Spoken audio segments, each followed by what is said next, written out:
Hello, everyone. This is Lemko with History. Today I have Marko from the American Lemko. How are you doing? Doing pretty good. How are you? That's good. That's good. I'm doing pretty good myself. Can you tell the audience a little bit about yourself? I'm sure many people know you from your language lesson videos, but just give us a little more info. Yeah, sure. I was born and raised in New Jersey, and my parents were born in Poland, in the uh, northwestern part of Poland. It was called back then like the recovered territories, meaning uh, after World War II, there was like territories that were taken from Germany and they were part of Poland. But before that, my grandparents were born in the Carpathian Mountains in the southeastern part of Poland, and the reason why they went from southeastern part of Poland to the northwestern part of Poland was due to Akcja Wisła.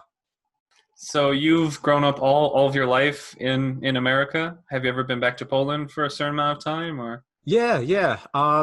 So yes to both of to answer both your questions. First one, yes, I was born and raised in America, but I have traveled and visited family who still lives back in Poland quite a few times. Cool, cool.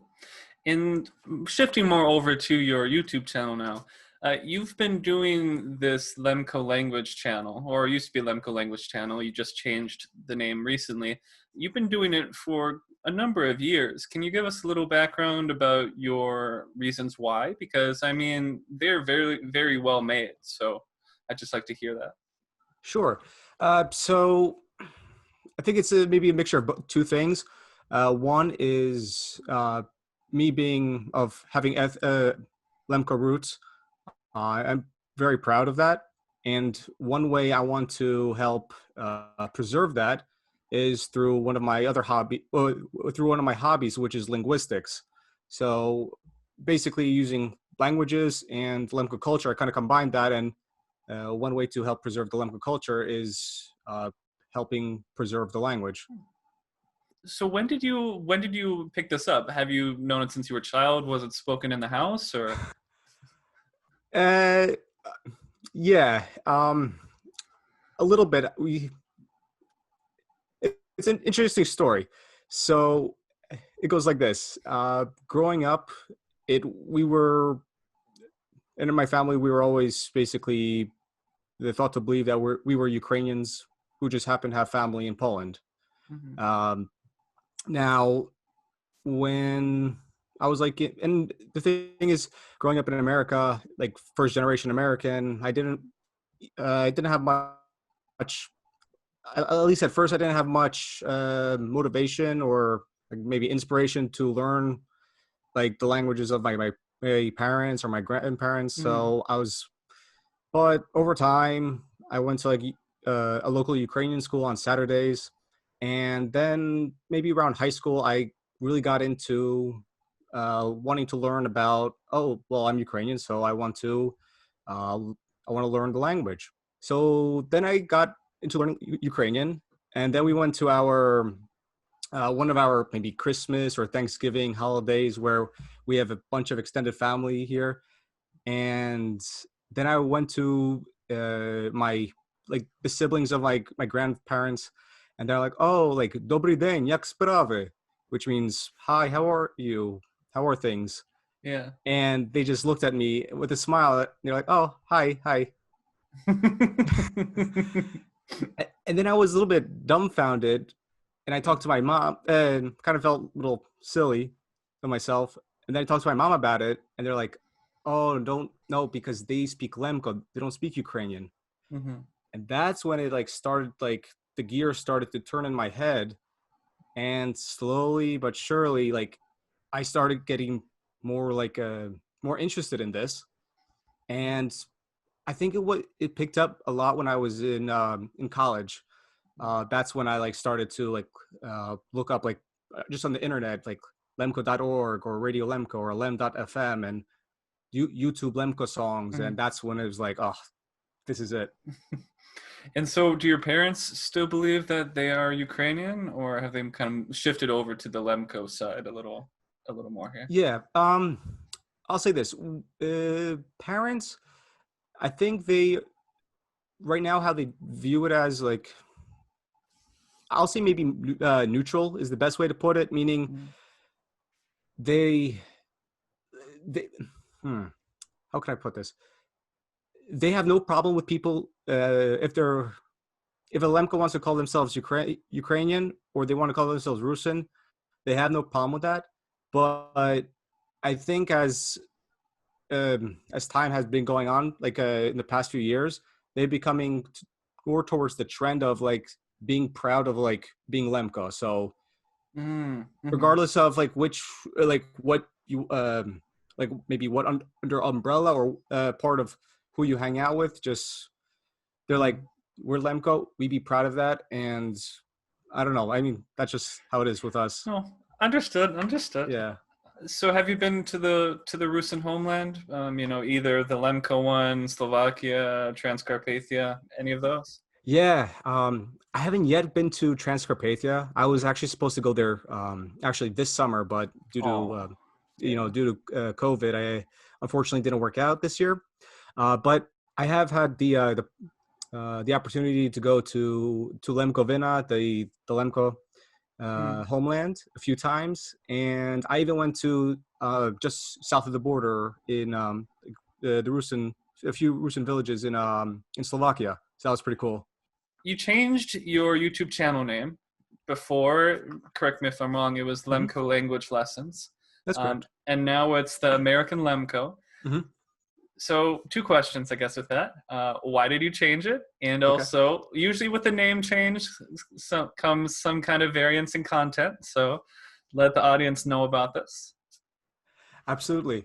Um, so the reason for the name change was in my how I observe like the Lemko community, or I guess this could be in general, like any immigrant community that comes to America, Mhm. they have to. There's an issue of assimilation now, and we are at this time. I'm sure with the Russo community as well, but definitely with the Lemko community in America, where the the people who were actually born there prior to Aksa uh, basically are going to maybe another 10 or 20 more years and they're going to be, passed on.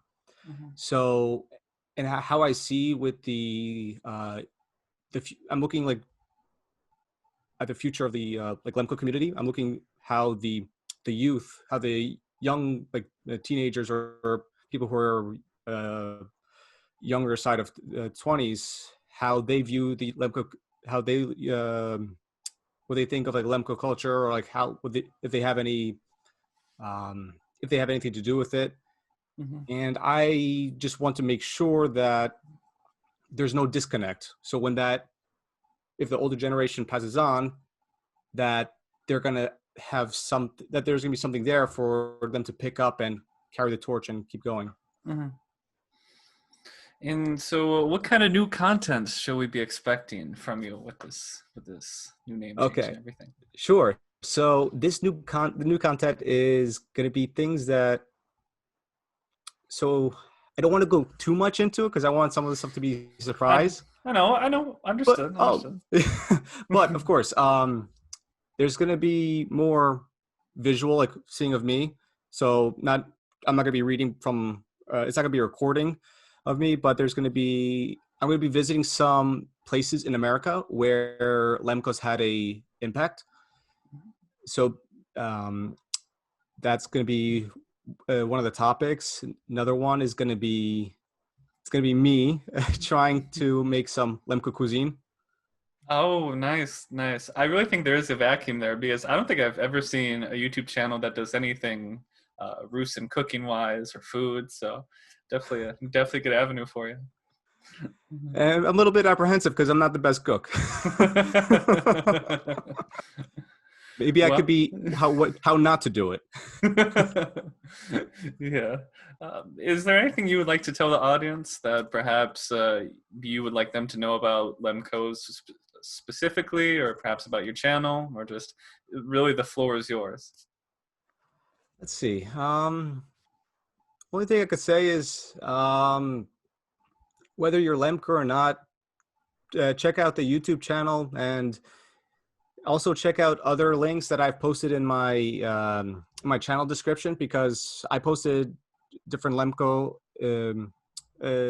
different Lemko websites, different Lemko radio stations, and even just YouTube Lemko just to see what it's all about. I'm pretty sure it'll catch your eye, some things. And if you are Lemko, hopefully maybe this could be inspiration for you to start your own ventures off to maintain and preserve their Lemko culture. And yeah, it's pretty much what I got. All right, sounds good. And also, last thing, can you tell them about your latest video? It's done very well, and I actually personally enjoyed it. So perhaps give them a little sneak peek of the content. Sure. Wait, so your question was? Oh no, so just tell them about like your latest video, the one about the music. Just kind of, just to give them an example of your content and stuff like that. Yeah, sure. So my latest video was about modern Lemko music. Now these include songs that are made from maybe modern interpretations of Lemko folk songs, and also includes original songs that are made by Lemko artists today. And the reason why I wanted to upload this was kind of the artists and the music groups who made these songs are more of like I'll say our age, like the younger generation. So I was hoping that me posting this on my channel, it will people my age, people younger, like people of our generation will have something easier to relate to, and that could get them into the Lemko culture. All right. Well, thank you for coming on. It was a pleasure. Thank you. If you are interested about Marko and his content, I recommend you go check out his channel, The American Lemko. I have a link to it in the description. Until next time, this is Lemko with History.